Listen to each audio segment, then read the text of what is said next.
Frères et sœurs, je suis votre frère le leader Mike Henry B. Nous sommes aujourd'hui au 3e jour de notre série d'exhortations, d'édification par les dons du Saint-Esprit ou dons spirituels.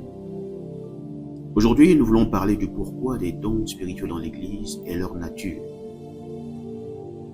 Le pourquoi des dons nous amène à voir les intentions de Dieu concernant les dons dans l'Église.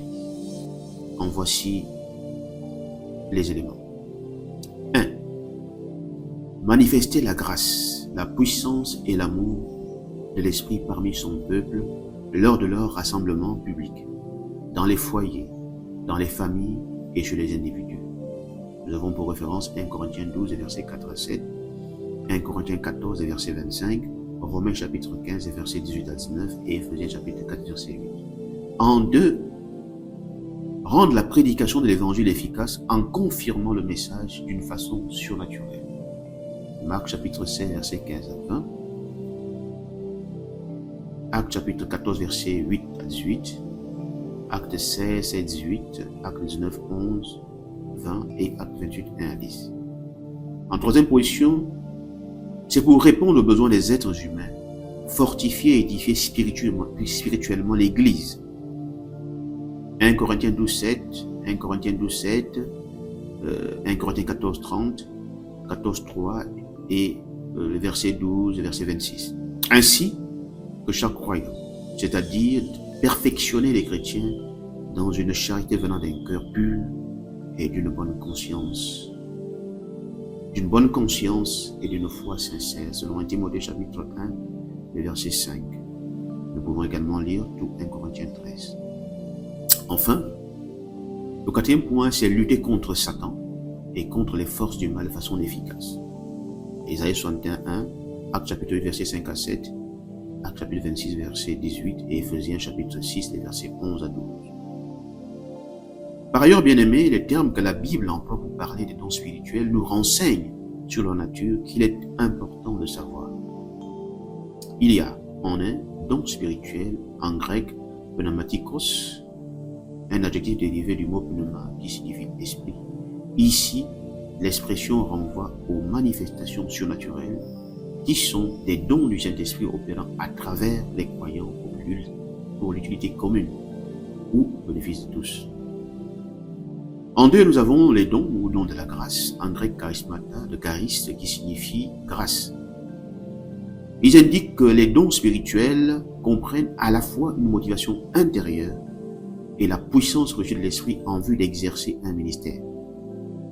Ces dons fortifient spirituellement le corps de Christ et ceux qui ont besoin d'une aide spirituelle. 1 Corinthiens 12, 4, Romains chapitre 12, verset 6, Éphésiens chapitre 4, verset 11 et 1 Pierre chapitre 4, verset 10. En 3, le terme service ou ministère, en grec diaconia ou diaconéo, souligne qu'il existe différentes catégories de services et que certains dons communiquent la capacité et la puissance d'aider les autres. Paul montre que l'exercice des dons reflète en réalité le ministère des serviteurs du Seigneur Jésus. Ainsi, l'opération des dons est définie en termes de la présence et de l'œuvre de Christ parmi nous. 1 Corinthiens chapitre 12, verset 3. 4. Opération ou effet. En grec, energemata, de ou energema, dérivé du mot énergéo qui signifie agir, opérer, se réaliser. Ce mot traduit que les dons spirituels sont des actions directes de la puissance de Dieu le Père qui produit certains effets. 1 Corinthiens 12, 6 et le verset 10. Ce sont les opérations du Saint-Esprit. Enfin, bien-aimés, la manifestation de l'Esprit, en grec phanéresis, de phanéros, souligne que les dons spirituels sont des manifestations publiques de l'œuvre et de la présence du Saint-Esprit au sein de l'Assemblée. Référence 1 Corinthiens 12, versets 7 à 11. En résumé, nous comprenons que le but de Dieu pour les dons spirituels et ce que leur nature nous révèle, comme nous venons de le voir, sont une nécessité pour l'Église de Jésus-Christ. Lorsque tout le peuple est éclairé sur ces choses, cela veut dire que dans la présence du Saint-Esprit, que sans la présence de Jésus, et ses œuvres dans une assemblée, quel que soit le nombre de ses membres. Et même si son influence sur le plan national est reconnue, c'est une assemblée religieuse et non une église chrétienne. Car un christianisme sans manifestation de l'esprit parmi le peuple, par les miracles et prodiges, c'est simplement de la religion.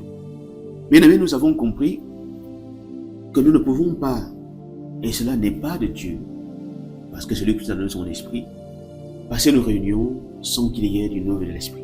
Par ces éléments que nous venons de voir, Dieu nous aide, Dieu nous amène à comprendre que ce qu'il veut pour nous, c'est de nous faire du bien. Nous prions, et je prie vraiment que le Seigneur nous aide, afin que nous comprenions qu'il ne s'agit pas seulement là, et nous le verrons, des 9 éléments d'un Corinthiens 12, chapitre 12, versets 8 à 11, mais qu'il est question en réalité de toute forme de mouvement et d'émulation de l'Esprit de Dieu dans les vies de ceux qui appartiennent à Dieu, et pour rendre véritablement nos réunions utiles. Vraiment, que le Seigneur nous amène à saisir ces différentes réalités concernant les dons spirituels, afin que nous soyons véritablement des instruments que Dieu utilise pour glorifier son nom et pour permettre le perfectionnement des saints dans l'Église de Jésus-Christ de nos jours. Amen.